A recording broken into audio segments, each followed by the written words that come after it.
All right, so there are a couple of dimensions in which I would hope that you would use this table in your studies. We've been emphasizing the horizontal dimension, that is, looking one nerve at a time, thinking about what are the various components that we would find in that nerve. So that's one way to approach using this table. Another would be the vertical dimension, and that is to think about, okay, what are the somatic motor components in the brainstem? And just think about the nerves, think about their anatomy, how they attach to the brainstem, and I would suggest that you do so thinking from superior to inferior. All right, so march through each column that way, the somatic motor, the brachiomotor, the visceral motor, and then on the sensory side, think about taste. How is taste conveyed to the brainstem, and so on. And I think you'll find that this table is not quite as daunting as it might first appear. Well, that's good, because when we get to the actual anatomy of the nuclei in the brainstem that connect to these nerves, it will seem a bit overwhelming. So I might ask you to brace yourself for that, but we can get through that together, and hopefully this chart in front of you will be one way to organize your understanding of these nuclei by name and by location, as well as by function. Okay, well, I'm going to try to simplify this for you just a little bit, borrowing a scheme that I've learned from my colleague here at Duke, Dr. Nell Kant. Dr. Kant suggests that we can think of the cranial nerves as being related to 16 cranial nerve nuclei. And these 16 nuclei can be grouped into 4 groups of 4. So it's sort of a 4 by 4 equals 16 perspective on the cranial nerve nuclei. So 16 cranial nerve nuclei that are subdivided into 4 groups of 4. 3 of these groups are motor nuclei, so that accounts for 12 of the 16 nuclei.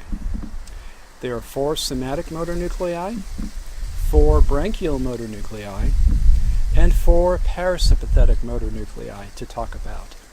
Well, that accounts for 12 of the 16, so that must mean that there is one group of sensory nuclei, and actually that group can be subdivided further according to the chart we saw on the previous slide.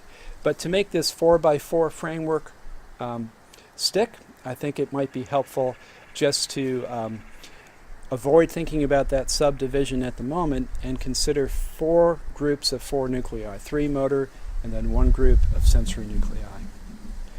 Okay, now let's see how that 4 by 4 scheme maps now onto this chart, where we've just gone through the cranial nerves that attach to the brainstem and identified the functions associated with each. So what we're going to do is talk about the nerves, but we're going to deal with them one column at a time. Okay? So let's go ahead and do so. The third nerve conveys somatic motor output to muscles in the orbit that move the eyes, as I suggested, and that output is coming from a nucleus called the ocular motor nucleus. The next somatic motor nucleus that we encounter is just a little bit inferior in the caudal part of the midbrain, and that's associated with the fourth nerve called the trochlear nerve. So 2 somatic motor nuclei in the midbrain, ocular motor superior and trochlear just inferior. Now, the next somatic motor nucleus we have is in the caudal pons, and it's associated with the 6th nerve.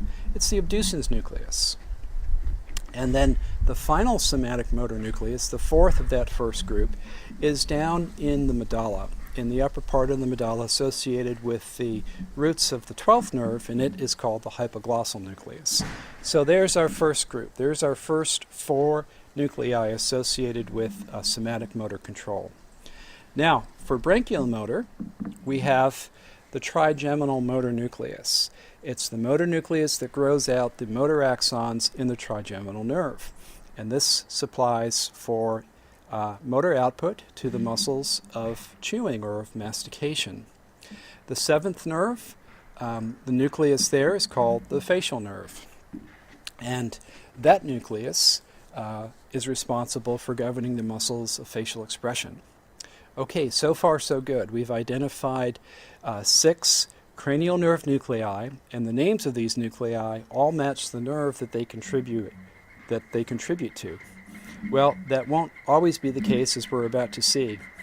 The branchiomotor component in nerves 9 and 10 comes from a nucleus appropriately named called the nucleus ambiguus. It's very difficult to see in our standard histological preparation of the brainstem, which resembles a myelin stain. Of course, if we stained for the presence of cell bodies, especially for motor neurons, we'd see the nucleus ambiguus quite clearly, but usually histologists look at myelin stained sections through the brainstem, and it's quite obscure. So that's the nucleus ambiguus supplying branchial motor outflow through nerves 9 and 10.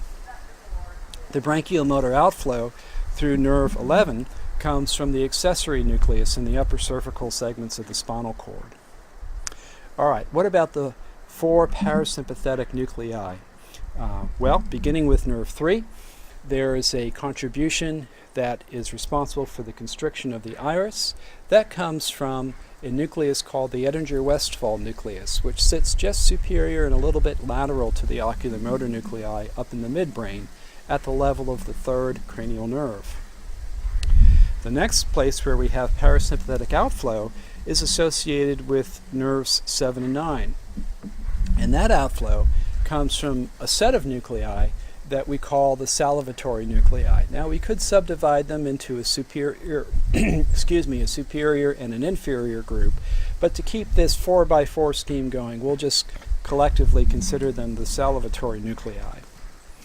Okay, well, the next major parasympathetic outflow to consider comes from 2 nuclei. A division of the nucleus ambiguus, which is separate from the one that provides branchiomotor outflow. This division is responsible for the cardioinhibitory output that goes to the heart from the vagus nerve. Well, the other major parasympathetic outflow to consider in the vagus nerve comes from a nucleus called the dorsal motor nucleus of the vagus nerve. All right, well, that accounts for our 3 groups of motor nuclei. So let's just make sure we've got them all here. So that's 1, 2, 3, 4, 5, 6, 7, 8, 9, 10, 11, 12. Okay, so we've got 3 groups of 4 motor nuclei. All right. Now on the sensory side, okay, we have 3 nerves in the brainstem that convey a sense of taste back into the central nervous system. They all supply the same nucleus. Actually, they supply the rostral division of this nucleus.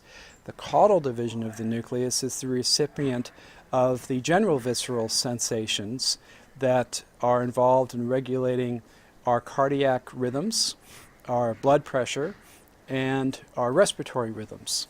And that nucleus is called the nucleus of the solitary tract. The solitary tract is a very visually striking tract in the dorsal part of the tegmentum of the medulla, and there's a gray matter nucleus surrounding it. We call that the nucleus of the solitary tract.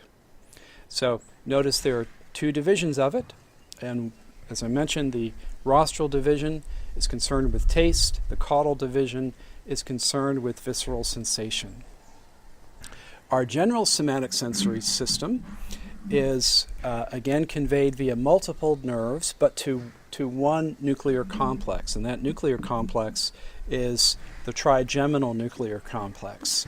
Now, when we get into our discussions of somatic sensation, including mechanosensation and pain and temperature sensitivity, we'll see that we can subdivide this trigeminal nuclear complex into 3 major parts, but we won't get into that now. We'll just recognize this as one nuclear complex. And then lastly, our special sensory nuclei in the brainstem include our cochlear nucleus and our vestibular nuclear complex. Okay, let's see how we've done here with our numbering scheme now. So we counted 12 motor nuclei. Here's 1 sensory nucleus. Here's a 2nd sensory nucleus, and then a 3rd and a 4th. Okay, so we've accounted for our 4 sensory nuclei to add to our 12 motor nuclei, giving us a total of 16. All right. Well, I hope that scheme has helped you. We have lots of different ways to assist you in learning these nuclei and how to organize them. One additional method is shown in a slide that comes from the textbook that you may choose to read along with these tutorials. And this scheme is just a little bit different from the one that I showed you, but it still basically lays out subcategories for motor control and for sensation, and shows you how the nuclei can be arranged accordingly. Well, I hope this has been helpful. It's been sort of a whirlwind tour through the cranial nerves, emphasizing their functions and then just giving you some handle on how those functions can be related to the nuclei of the brainstem. In a different tutorial, we'll actually see those nuclei and find them in histological sections.